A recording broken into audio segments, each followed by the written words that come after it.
Kalau boleh tahu.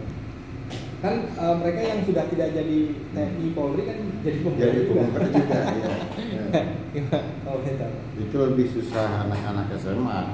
Susah. Ya, lebih susah anak-anak SMA kan mereka betul-betul tidak tahu pisan kan. Bagaimana cara memilih, pasti pemilu itu juga awal bisa. Itu pemilu itu apa segala macam itu masih awam lah gitu. Dan mereka hanya mengenyam pendidikan itu hanya di wawasan kebangsaannya aja. Tapi ketika pemilu itu seperti apa sih, itu lembaga apa sih pemilu itu, tujuannya untuk apa, memilih apa, karena masih belum ini gitu. Karena memang di sekolah nggak ada pelajarannya. Saya kira gitu. Beda dengan zaman kita dulu apal ya, maksudnya undang-undang itu dibedah, baik itu pemilu kita wawasan kebangsaan hanya diberikan kepada kurang sekarang untuk pendidikan sekarang ini kurang, sehingga kesadaran berpolitik masyarakatnya juga iya. Ada tantangan nggak sih Pak? Kalau tantangan sih saya kira tergantung kitanya lah. Kalau tantangan jelas ada, karena kita untuk mengumpulkan dana yang susah itu. Dengan keterbatasan biaya anggaran, karena untuk mengumpulkan itu kan ya minimal zaman sekarang tetap aja ada seneng itu kan, dengan keterbatasan sekarang kita dibatasi sosialisasi hanya 40 orang biaya, tapi kita kembangkan sampai 100 orang, anggaran hanya 40, kita kembangkan menjadi 100 orang, karena dengan 40 orang ini kurang maksimal. Kalau 100 orang anak sekolah kan 100 orang ya, itu mah inovasi lah. Kita dengan keterbatasan anggaran kita manfaatkan.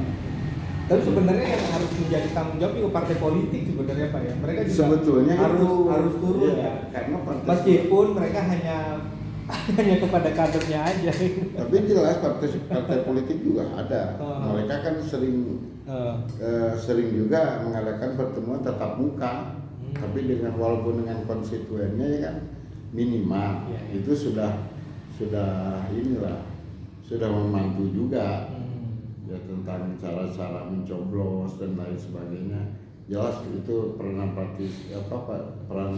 peserta pemilu ini, partai politik itu sangat dominan gitu. Walaupun hanya kepada konstituennya kan gitu. Masih skeptis nggak sih masyarakat dengan partai politik itu? Masih. Di sini masih kalau saya kira masih masyarakat itu sangat mengharapkan dengan apalagi zaman sekarang lah. Cuman itu tadi lah, tahu sama tahu semua. Yang namanya partai politik kan tidak masih ada istilahnya politik ya. Cilok di kecapan masih. Itu masih ada. Semua. Kalau kita berbicara, nah itulah disebut yang kurang berkualitas itu di situ. Jadi mereka memilih itu, masyarakat tuh tetap aja yang ada. Dan semua partai politik, semua yang tidak akan terpilih. Ya itu kita berbicara jujur kenyataan, harus kita pecahkan. Betul, memang harusnya nggak hanya partainya saja yang dimulai, tapi masyarakatnya juga. Iya, termasuk masyarakat. Gitu. Termasuk masyarakatnya. Karena di masyarakat itu masih ada kalau menteri nyolong. Ada yang bilang kalau udah jadi mana ingat sama kita. Mendingan sekarang aja yang jelas. Nah itulah. Jadi sehingga untuk mencari figur seorang pemimpin yang berkualitas itu yang betul-betul pengabdian itu susah ya. Di zaman politik dengan sistem seperti ini. Mau politisinya, mau rakyatnya, pragmatis semuanya. Nah itu jadi udah benar-benar pragmatis ini. Oke deh. Ini susah, ini pecahkan untuk ke depannya seperti apa itu harus kita benar-benar ini. Ya cuma bilang cuak. Ya, kita nggak mau lah membohongi kenyataannya. Memang faktanya seperti itu. Faktanya saya juga melihatnya juga seperti itu. Padahal kan partai politik itu kan bagian dari kita bernegara. Iya. Jadi kalau mau benahi rakyat ya benahi partai politiknya juga. Entah beberapa orang setuju atau enggak. Gitu. Makanya jangankan besar berapa kepala desa juga sama.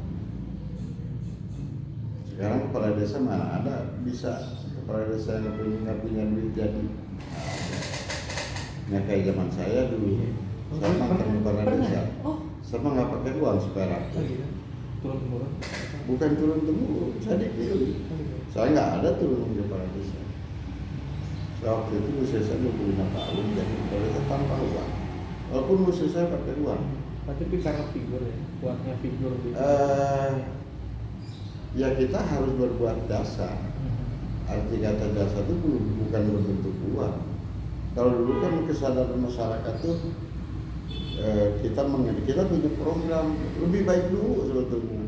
Kita punya program nih desa, misalnya saya program saya waktu itu supaya masyarakat yang tidak mampu tidak bayar pajak. Gimana caranya ke seorang kepala desa?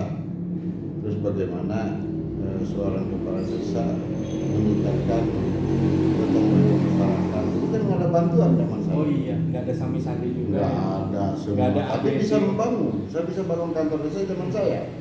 Kantor desa Banjarwaru. Oh. Dari dulu itu zaman saya yang ngebangun. Oh. Ya. Sama nggak boleh dari pemerintah juga nggak ada. Itu kantor desa yang pinggir jalan itu Banjarwaru. Saya yang bikin, belum pernah diroba itu gitu. Dari dulu. Saya juara loh se-kabupaten. Luar biasa ya. Bahkan saya cuma tahu kabar di provinsi saya tidak. Saya cuma tahunya pas 2017 desanya kena RTN sama KI gitu. Iya. Sedih ya. Kalau saya sih zaman 91 ya. sampai 99. Kantor desa pertama yang kabupaten paling bagus itu kantor desa saya dengan hasil swadaya masyarakat.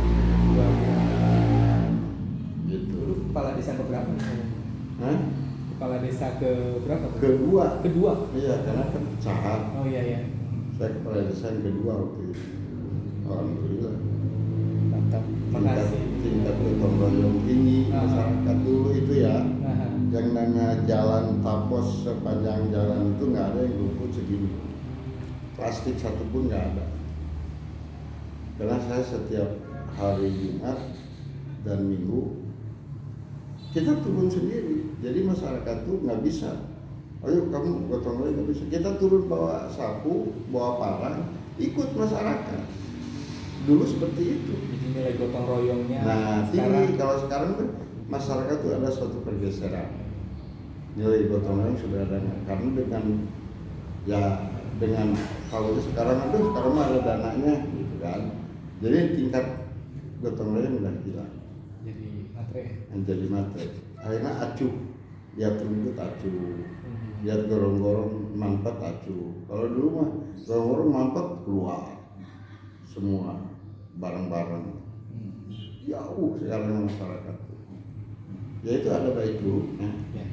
Seharusnya sebelum dana turun itu ada sosialisasi yang masif dulu kepada masyarakat. Tetap nilai gotong royong harus ada. Sekarang udah susah. Tapi ketika saya menjadi ketua LPM waktu periode kepala desa Kayu Plengser, saya jadi ketua LPM dengan pejabat yang baru. Alhamdulillah gotong royong ada meningkat lagi. Saya sampai bangun jembatan di ujung perbatasan dengan anggaran 195 juta sebagai pajak. Saya mampu dengan nilai hampir 300 juta bangun jembatan dengan ketinggian berapa sampai dari Bawasda provinsi. Kan saya videoin dari perusahaan alam, ayam dari apa. Kok Pak bisa berhasil begini? Kalau dibangun oleh pemerintah ini bisa 400-500 juta, tapi saya dengan hanya 195 juta potong pajak hanya 165 juta. Kalau nilai gotong royongnya dasarnya gotong royong. Kalau sekarang kan dihitung orang per hari kerja berapa. Waktu itu mah orang yang kerja mah hanya yang profesional aja, yang merakit besi, yang ini sisanya adalah semua gotong royong. Saya masih mampu dengan asal satu terbuka. Jadi ketika ada program kita bawa duit ke masyarakat, isinya kayak gitu. Malam-malam kita kumpulkan, mingguan kita bangun jembatan, cukup dan tidak cukup harus cukup, saya bilang semacam itu untuk TPK terbuka, tapi semua tidak pegang uang simpan di material. Ini repot ini. Untuk yang kerja 30% untuk upah. Nah, saya bikin neraca buku tiap hari, ambil kebutuhan barang besi apa segala macam tiap hari ngambil, ada semen, masyarakat itu bisa tuh buat merah. Ya. Oh, semen udah habis 100 sak ya? Iya. Itu uang masih ada, ambil lagi. Terbuka. Masyarakat itu ternyata dengan kita bukan mau dan dilibatkan. Jangan sampai kalau sekarang setelah saya tinggalkan begitulah sekarang dibangunkan oleh orang desa sehingga tidak ada yang terlibat. Kalau dengan keterbukaan, insya Allah sekarang ini saya sudah melihat. Dulu zaman Bapak jadi kepala desa nggak rebutan BHPRD maksudnya, atau BHPRD itu bukan bagian yang dinanti atau didambakan gitu. Kalau kemarin kan BHPRD telah nggak ada. Nggak, kalau zaman sama otomatis nggak ada lah yang gitu ya. Kalau zaman sama nggak ada BHPRD, nggak sama sekali total nggak ada seperak pun di masyarakat, hanya banpres yang 4.500.000 setahun.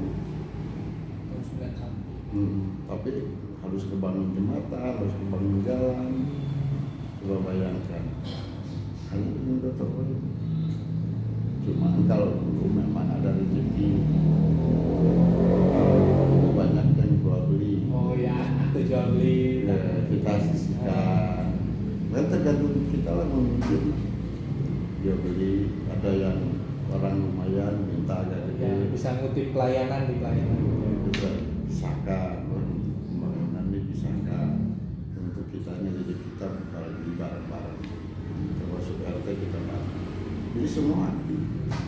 Karena kan seperti Kalau dari dimanjakan. keterbukaan dulu, Sekarang kan dimanjain ya, RT Daton, RT sekarang Daton. satu-satunya terbuka. Ingin bangun, ulang tetap bikin ini. Jadi masyarakat itu nggak salah, nggak punya akses. Itu kelemahannya. Saya setiap desa seperti itu. Kalau mau digali mau udah korupsinya udah gede kalau sekarang. Kan ada 3. Udah ada 3 yang masuk. Makanya. Yang lainnya baru yang ini maksa untuk balikin. Tapi ya sudahlah, kita nggak tahu bagaimana kepemimpinan ke depan. Mudah-mudahan akan jadi lebih baik lagi ya Pak Septian. Mudah-mudahan itu Amin. aja harapannya.